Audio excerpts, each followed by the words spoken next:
Whether it is health, wealth, or relationships, we all have different desires and different goals and different intentions with our lives. So it is important for us to understand the mechanics of life and understand the nature of existence in order to systematically craft our lives the way we desire. So we will start with step 1, which is the definitions. So before we start, we need to establish some definitions and we need to understand some concepts. So the first concept that we need to look at is karma. What is karma? The word karma is derived from the Sanskrit word kri, which stands for action. So whatever actions that we perform is karma. The physical actions that we perform, the mental actions, our thoughts, our emotions, our feelings. So all of these different things constitute karma, and it will in turn create a data and a momentum for each of us. There are different aspects within karma, starting from evolutionary karma, which means the data that we have gathered from the process of evolution and the process of natural selection. And also there is genetic karma, which comes from our parents and our ancestors. And also there is karma from our previous lifetimes. So our soul passes through different bodies and will have different experiences within its lifetime. And all the actions and all the impressions that has been performed and that has been impressed upon that soul is collected as karma. And through all this, each of us have a memory which is embedded within us. And this memory is controlling us unconsciously. It is prompting us to take certain decisions and behave in a certain way without us being aware of it. So this is the power of karma. Karma dictates our lives and it is responsible for what we experience in this life. The second concept is destiny. Some of us think that our destinies are fixed and cannot be changed, whereas some say that our destinies are in our own control and we can change our destiny. But the right way to understand it is in this way. For those of us who are unconscious, who do not take account of our thoughts, feelings and emotions, the destiny for us is fixed because of the karmic data that we have. The overall data or the memory that we have because of karma has created a certain personality for us. And this personality is dictating the way we behave, the way we act and the way we perceive this world. Because of this, we are attracting different events and situations and experiences in this life. So all of these things are happening unconsciously. The karmic data has created a set destination for our lives. And this destination is destiny. So for all of us who are unconscious about this knowledge and who are unconsciously going through life, the destiny for us is fixed. But for those who wake up and those who become conscious of their personalities, who become conscious of their thoughts and feelings and emotions and consciously turn them to a different direction, the destiny can be changed. So the destiny can be changed for a person who is conscious. For an unconscious person, the destiny is fixed. This is how we need to understand the nature of reality. Then we need to understand consciousness. Consciousness is the fundamental reality of this existence. It is the principal substance in which everything arises and onto which everything subsides. It is the very substance with which this entire universe is created. So consciousness is the most powerful, the most subtle and the most fundamental element in creation. The fourth and the last concept that we need to understand is individual subtle bodies. Our subtle bodies are nothing but our minds. Our mind is a product of our karma. So whatever karmic data and karmic memory we have from the past, that has created a certain kind of a subtle body or a certain kind of mind for us to use in this life. This mind that we have now is a bundle of certain thoughts and feelings and emotions and belief systems. And these things are dictating our current lives. Our subtle bodies are nothing but our minds. Now let us come to step 2. Here we need to understand what consciousness is. The Adhvaitha Vedanta says that all of our subtle bodies and our minds and different objects and different galaxies and everything that we see in this universe comes from the pure consciousness. And all these infinite manifestations of the universe is just a projection within that consciousness. So we are all connected and we are all one in consciousness. By understanding the nature of reality as it is, as explained by Adhvaitha Vedanta, we understand the logic behind morality. We do not do things which are harmful to others or the planet for the purpose of our personal benefit. So here it is important for us to realize that at the fundamental level, we are all one. But we are having this individual experiences because of our minds and because of the manifested reality. Step 3.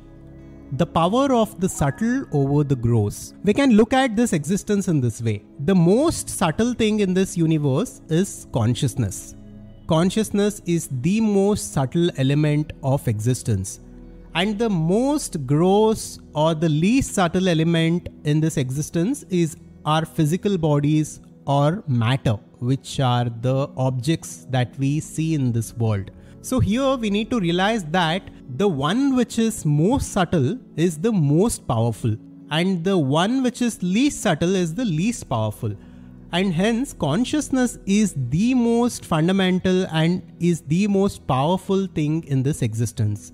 We need to understand this because when we try to change the gross objects from the place of the subtle, it is much more easy to do so than to control the physical matter in the physical level. So whatever is subtle is always powerful than the gross. Our minds are more powerful than the physical body. And how we keep our minds determines how we live our lives. And something which is more subtle to the mind itself is the consciousness within which the mind emerges. If we start to identify our true nature, and if we realize that our true nature is consciousness, and if we start creating from the place of consciousness or pure awareness, then the entire process of creation becomes very easy. In step 4, we need to understand that our personalities create our personal realities. Like we talked about earlier, the karmic data or the karmic memory that is associated with our subtle bodies is responsible for our personalities that we have today. So our personality is a reflection of our mind, and our mind is a reflection of the karmic memory that we hold. And the personality that we have right now is nothing but the way we act and the way we behave. The thoughts we think, the feelings that we go through on a day-to-day basis, all these things are responsible for the personality that we have today. And this personality is creating a personal reality. So whatever we are experiencing right now is because of our personality. The same thing can be experienced in a positive way by a person with a positive personality, and it can also be experienced in a negative way by a person with negative personality or negative tendencies. It is important for us to realize this. Our personalities are creating our personal realities. Step 5 is clarity. Now, all of these things that we went through is just a foundation, or it is a framework for us to understand the nature of reality. Now, we will start the process of reality creation. To start, we need clarity. We need clarity about 3 things: the what, the why, and the who. The what is simply what do we want to do with our lives. If we can have anything in this life, what is that we wish to have? It can be anything. It can be your health, your physical appearance, it can be the relationships that we seek, and it can be wealth or abundance. So we need to first of all identify what is that we want to experience in this life. The second thing is why. we need to also think deeply about why are we asking for this or why do we want this? Because this should not be a demand of the ego. We should not wish something just for the gratification of our egos. We need to go deep within and we need to align with our true purpose in life, and we need to find out what we truly want to experience in this life. And this answer can be got when we think about why we want the things we want. The third thing is who. Here we need to think about who do we need to be in order to attract those different things that we desire. So in the previous step, we identified that our personalities create our personal realities. Now we need to work on creating a new personality which is in alignment with our desires and goals of life. And we also need to make note of this new personality. What are the different attributes of this new personality? What are the different thoughts that this new personality will have every day? How will this new personality feel every day? And what are the different belief systems that this new personality holds, which is congruent with the goals that you have? And also think about what are all the negative belief systems or limiting beliefs that your current personality has, which the new personality will not have. In this way, define the new personality, and this will become the who. Now let us come to the last step, step 6, which is overcoming the inertia of karma to create consciously. We need to understand that the previous karmic data or karmic memory that we have has a certain momentum, and it is driving our lives in a certain direction. And this momentum is powerful because this momentum is created because of thousands of years of evolutionary data and also thousands of years of experiences and impressions that you have gathered because of your past lives. But now as a conscious creator, you want to change the direction of your life. If you want to do so, you need to overcome the momentum that is set by the karma. Of course, this is possible. Many teachers and many philosophers have said so. But in order to do so, we need to be conscious. We need to live our lives consciously, and we cannot be unconscious and expect for things to change. There are certain things that we need to look at in order to live our lives consciously. First of all, we need to be aware of our patterns of existence. Various belief systems that we hold right now are different thoughts and feelings and emotions that we go through on a day-to-day basis. We need to first of all be conscious of them and look at the thoughts which are serving us and look at the thoughts that are not serving us. And we need to start eliminating the negative thoughts and feelings and belief systems which are holding us from living our ideal lives. Second point is we need to consciously move into our new personalities.